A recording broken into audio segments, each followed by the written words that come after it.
Hello, I'm Jeff Myers, and welcome to Elgin Today.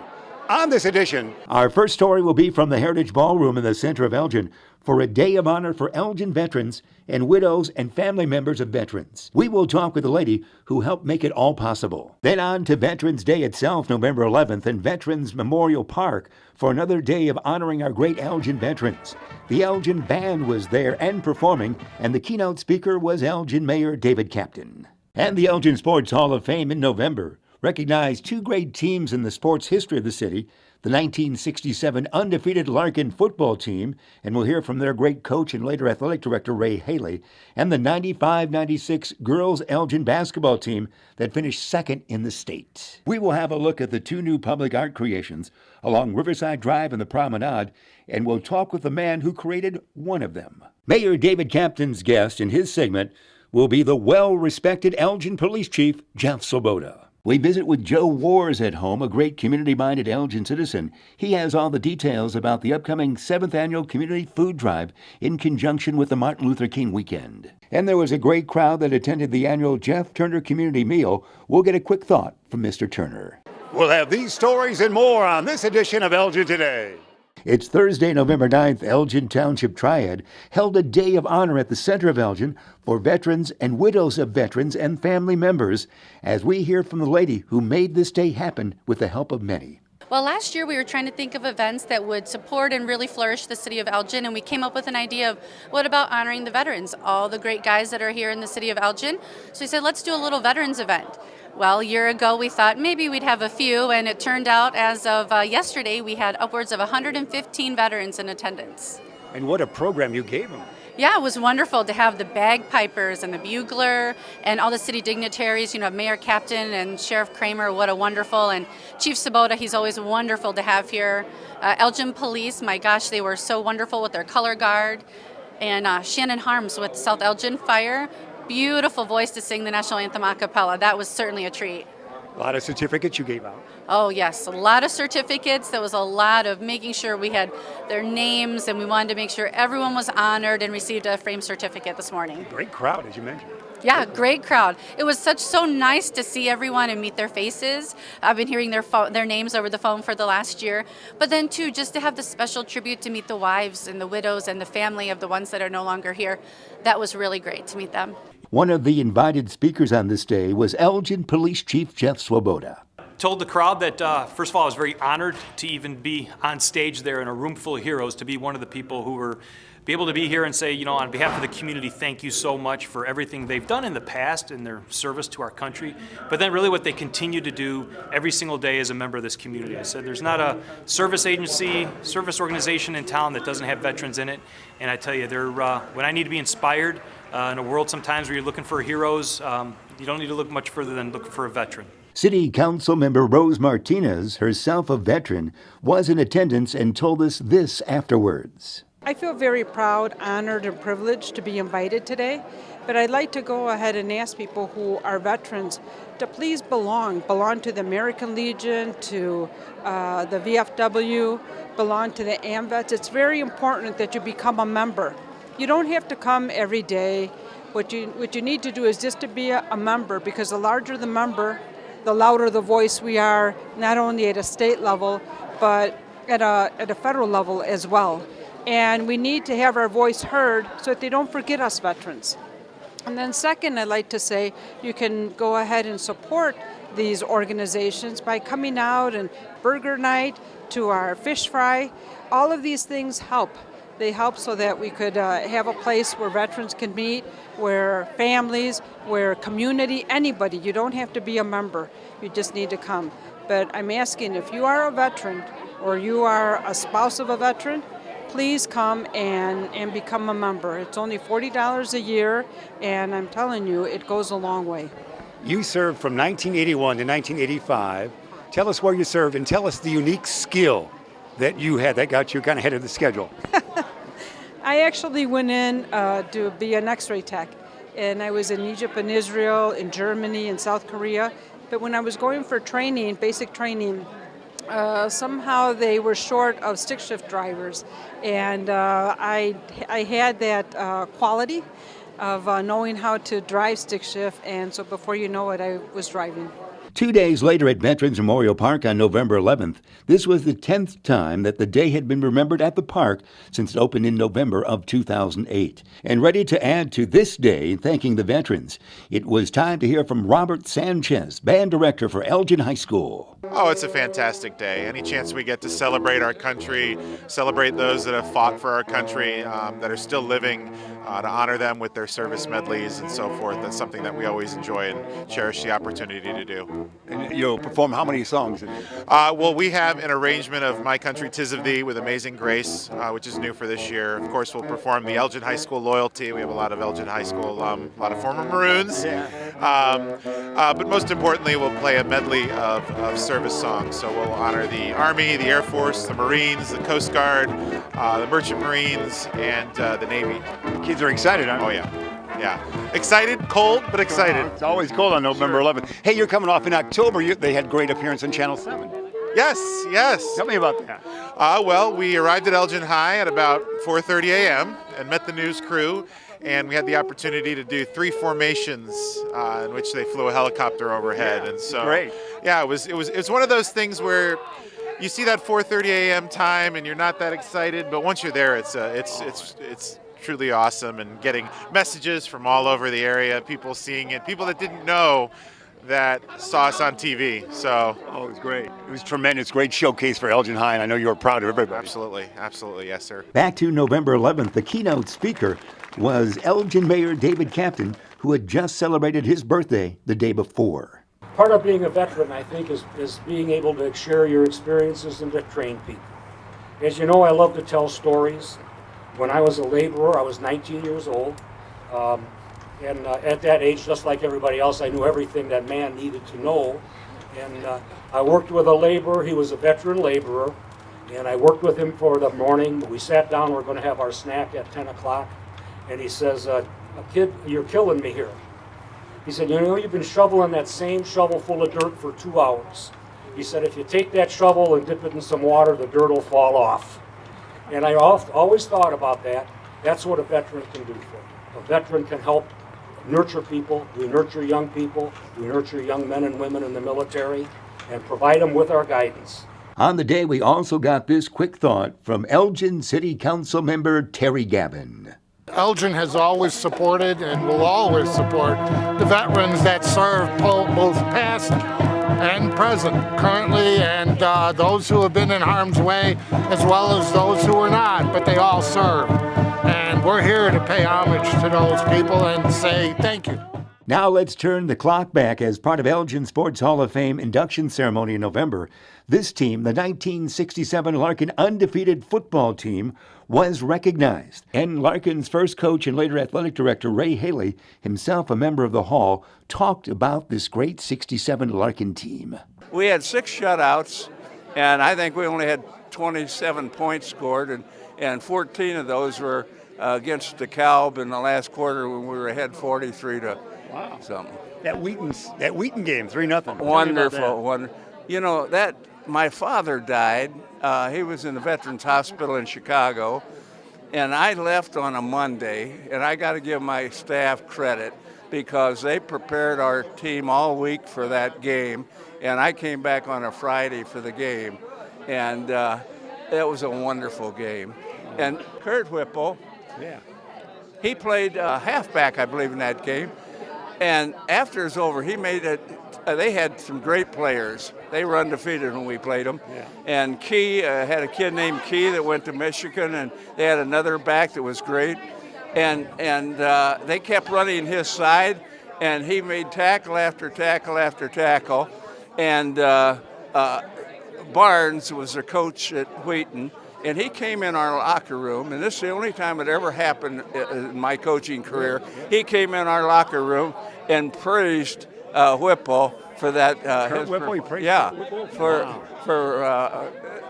that game, and I've never seen that again. Wow. Kurt Whipple from the great 1967 Larkin Royals football team. Kurt, you were quite versatile. You were a defensive back, were you not? Kick returner? Yeah, you could do it all, couldn't DB, you? kickoff returns, and then some halfback on offense. Yeah, you do well because you're a member of the Hall, and you've done quite well, and that was a great team, wasn't it? That was a great team, but the funny thing about it was that I was on an undefeated team in college.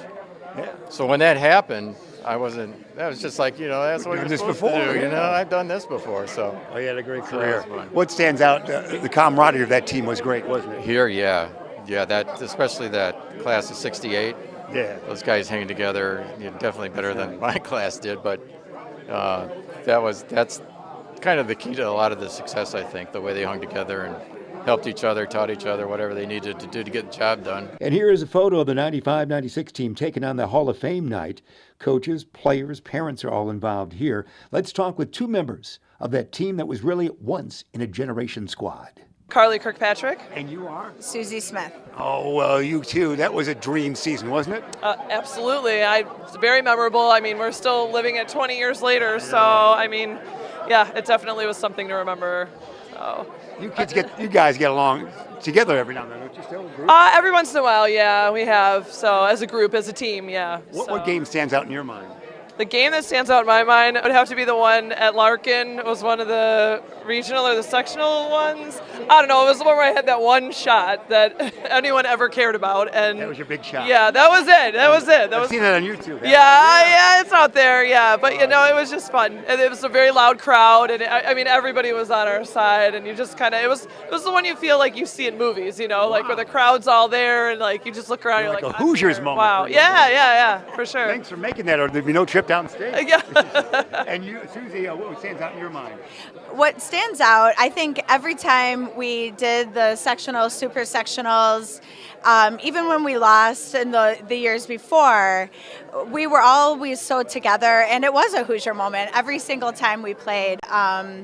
And just winning, I mean, we were a family, and that's what I remember even we started playing so young together all the way until we graduated. So, and like you said, we still get together, we still communicate, we are still friends. Two great new public art creations are now complete and on display at Elgin's Riverside Drive and the Promenade. And as a part of a recent event called Art Harvest, we got a chance to talk with the creator of one. Hi guys, my name is Davis McCarty.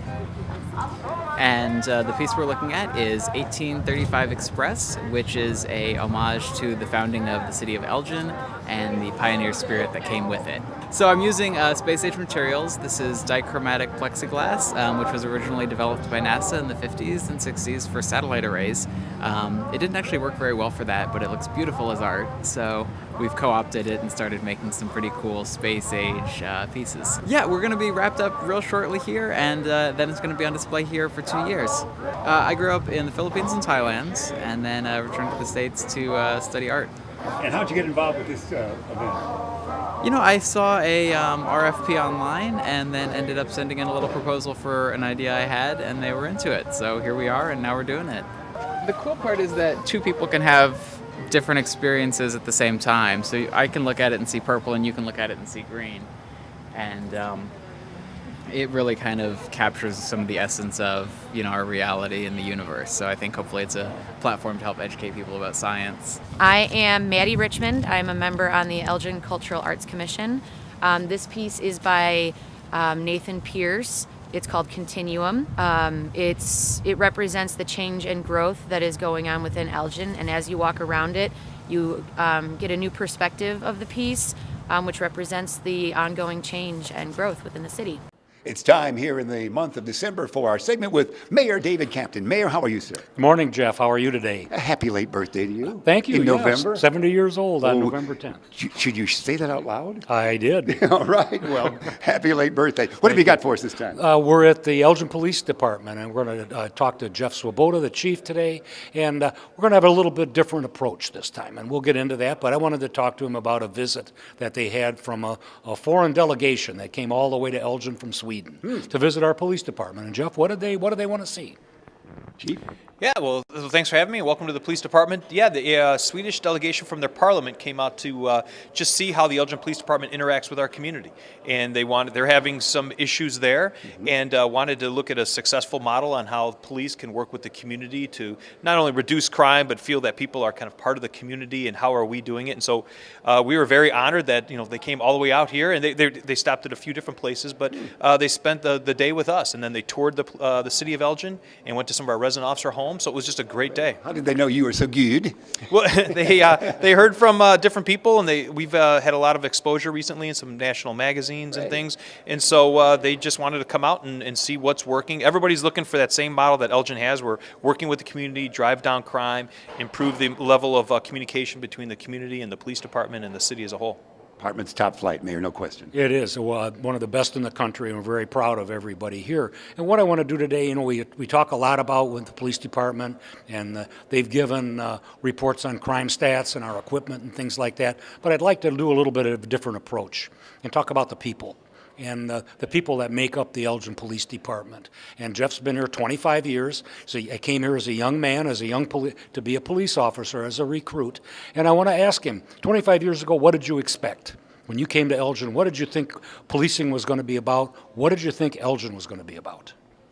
Yeah, so policing in general was just what I saw was excitement. Wanted a city, as many people who come to Elgin do, that you can have many different experiences. You can be in the detective bureau if you want. Elgin was just starting the resident officer program. Officers in the schools, all different types of things you can get involved in as a police officer. So you could also be on the street where there were calls for service, there was crime going on, and there still is, obviously. But it was a matter of being able to go to a place where you could actually use your talents and actually maybe get involved in some real issues and try to solve them. So it was an exciting time. It was 1992 when I came, and so Elgin was a very busy city. That's very early in the resident officer program. Did you know about it when you approached? Yeah, when I was starting to test, it was just coming out as far as what it was, and saw some articles or some news feeds at the time. But it was in its infancy, and Chief Gruber, who got that started with Deputy Chief Isom and the council and the mayor at the time, and everybody kind of came together. In the early 90s, there wasn't a whole lot of money laying around to start this program where the city was going to have these homes. Yeah. Pre-boat, and so getting that together and able to get that accomplished and seeing the vision of what it's turned into today was just something I've been excited to be a part of from the beginning. Sounds like fun. And, he touched on something really important, and I've been fortunate to know all the police chiefs going back to that time. In fact, before that, Bob Baird was a personal friend of mine. Chuck Gruber was a personal friend of mine. We played golf, and Chief Miller, Chief Womack, and it's been really a great experience for everybody.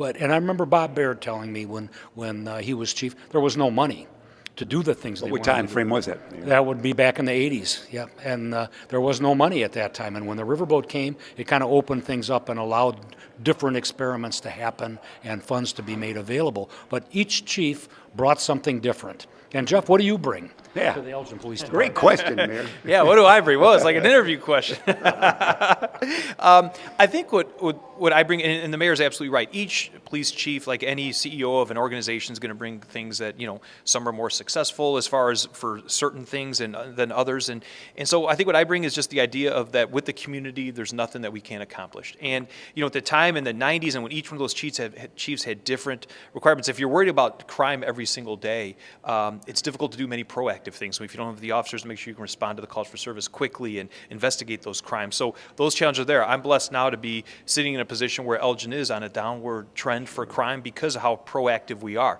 And so what I'm trying to do is just continue to kind of add momentum to that and making sure that the officers see that is just as exciting. If there's not a lot of crime, police officers, many of us become police officers because we want the excitement. And if we're not having the crime, what's the excitement that we're there for? So it's interacting with the community, it's being mentors, it's going to these proactive events and working with kids to keep them on the right path and seeing them eventually become, members of our community who are participating in our community in a proactive way or in a positive way.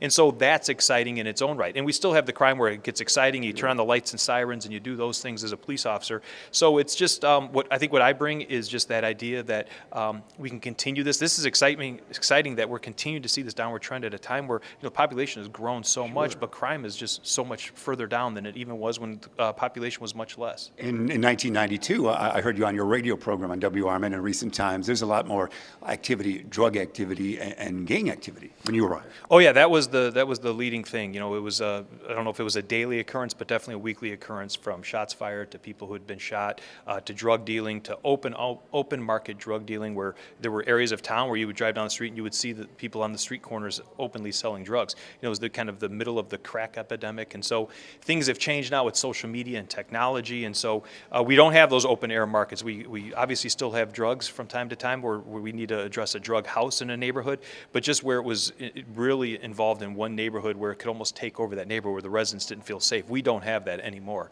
So now they're individual onesies kind of where we have to address that issue, but it was just different. It was a call to call, drugs, shots fired, people being shot, gang activity. Those were the big things, and now we've been able to turn the tide. That's been generations in the making. Mm-hmm. To turn the tide where now we can be more proactive so we don't go back that way, and that's where kind of we're really working hard to how do we keep this positive momentum going. Mayor? And great points, and I think he touched on a couple of things that I want to expand on a little bit. Attitudes have changed in the country. Police have been under great scrutiny here the last couple of years, and we're starting to see nothing stays the same. We always in transition. So the police department's being scrutinized. Social media now, everybody's got a cell phone. Pictures are going out. We have to respond to those. The city of Elgin, we're starting to look at efficiencies. Money's becoming tighter and tighter. How do we move forward? And I'm going to give Jeff the tough question. All right. The Chief Jeff. That Jeff. Yes, that Jeff. And I'm going to give him the tough I'll back question. him up. Okay, you back him up. Here's the tough question. You're a young policeman and you're coming to apply for a job in the city of Elgin. What do you see 10, 15, 20 years from now or 25 years from now for your career as a police officer? Try to get your crystal ball out, and what do you see policing being 2 decades from now? And you have 2 minutes. Yeah. Well, there's a lot there, but where we're really spending a lot of time on is how do we continue to interact with the community, where everything is becoming so over social media, technology. So how do we stay in touch? And then how do we use that technology and also all of the people out there, whatever number you want to put on it, 99% of the community isn't involved in crime. They're just hardworking people who want a safe place to live, raise their family, go to school, whatever that is. It's a small percentage of people who choose to be involved in crime. And so what we're really working on is how do we involve that 90 whatever percent you want to put on it so that they can help us address the few percent. In years gone by, the police were, we're the police, we're the professionals, we'll handle that. And it's gotten to the point where, as the mayor said, we're not going to keep hiring more and more police officers. It's too expensive, so we have to be smarter. In some ways, we hire more social workers now. With the cuts that are coming across the state and have already come where we don't have as many social workers or programs for people suffering from mental illness, how do we, as police officers who show up at 3 o'clock in the morning and someone going through that type of, they're having some type of issue where they don't have all their faculties, how does a police officer at that moment work with that person to make sure everyone leaves safely and they get the help they need? And so those are the problems going forward. How do we, as a police department who are forced to respond to all of the issues where society many times say, we're going to save money, so let's cut. Mm-hmm. That's great, but it's still the police officer who's showing up in the middle of the night trying to make things, figure things out. So as we're going to use technology, continue to hire great people. We're very proud of, we have a very tough curriculum here to become an Elgin police officer, and people who get hired don't always make probation, and that's by design. We want the best of the best, and I think I tell people all the time, if you meet an Elgin police officer, you're going to be very proud of them because we hire the best. They're well-trained, they're great people, and they're just smart who get it done. And so it's easy to be chief when you have a group of smart people. No question. We're down to about 20 seconds. That was so quick. Coffee with a cop and your monthly meetings are very important as well. Absolutely. And some of them have, 3 to 5 people and some have 30. So it's a matter of just having opportunities where anyone can come and meet with their police department. Mayor? I think it's right on target. It's right on target with my belief for the city. We want to be proactive. We don't want to be reactive to things. We want to be proactive and get out in front. And don't let the little problems become the big ones. So thank you very much, and we'll look forward to seeing you next month. That's the quickest 10 minutes I've ever been through. Good job, Chief. Well done. Well, thanks. And there's a lot of things to talk about, so it was wonderful having you here at the police department. Stop back down. Thanks, Chief. And quickly, this 1996, when we built this facility, without the boat, we wouldn't have this police facility. That's absolutely correct. That was riverboat money, yeah. All right, that's it. That's our final thought. We're out of here. We had more time, but we're out of time. Thanks, Mayor. Thanks, Chief. That's our segment with Mayor David Captain. Next, we drop by the house of Elgin community-minded man Joe Wars to hear about his work on the upcoming food drive in connection with the Martin Luther King weekend in January. Hey, Jeff, listen, man, I'm really glad that you came out to do this today because I'm really excited, and I think the whole committee is getting really excited about this year's Dr. King Food Drive. As you know, this will be our 7th year. Started up with a goal of 4 tons, and This year we're up to a goal of 10 tons. So, and it gets better every year. And unfortunately, it gets better every year because there are a lot of people out there, as you know, that could use a little assistance. And when it comes to making a choice between buying groceries or buying gas to get to work, if we can help them out a little bit, that's fine and dandy. And you know what happens? Just like in the past, we will collect as much food as we can. The Church of the Brethren is kind enough to let us use their warehouse, and it's all collected over there on that Sunday prior to the Dr. King Day. So like on the 14th, the churches will bring over whether they've collected, and police department, fire department, different city departments. The signs will say Dr. Martin Luther King food baskets or Dr. Martin Luther King food drive. And in fact, around town, as we get a little closer to that time, you'll see hopefully other posters around advertising the other events. The Youth Leadership Conference takes place on that Monday. We'll also have our Dr. Martin Luther King breakfast on that Saturday. And Jeff, one thing, if I might remind people, if you have seniors in high school, please ask your principals, ask the guidance counselors for applications for the Dr. Martin Luther King Scholarship. That's we want people to go ahead and apply for that. We've been lucky enough to give out some scholarships over the last couple of years also. I would suggest if you're going to do it, if you have seniors out there, do it now. Don't wait. Don't put it off. Call the school, send a note send them an email or something to find out to get the information that you need. If you have questions about the food drive, feel free to call me. If you have an organization that wants to get involved, or if your church is not involved and you want to get there, give me a call. My phone number is 847-742-2228. A crowd that eventually totaled 1,500 was in attendance for a holiday gathering for the Jeff Turner 9th Annual Community Meal. To begin the day, Jeff spoke to those in attendance, a day in which Jeff Turner was remembering someone that was very special in his life. This is a special year because a close friend of mine, Gene Bowen, passed away. Longtime supporter of myself in the deli and in the community dinners. So this is a special one. We're dedicating this to her and her family this year. This is also special because this is the first Thanksgiving where we can say that we do 4 community dinners a year. And we started off last year with the Christmas dinner, and we started this year with the summertime cookout.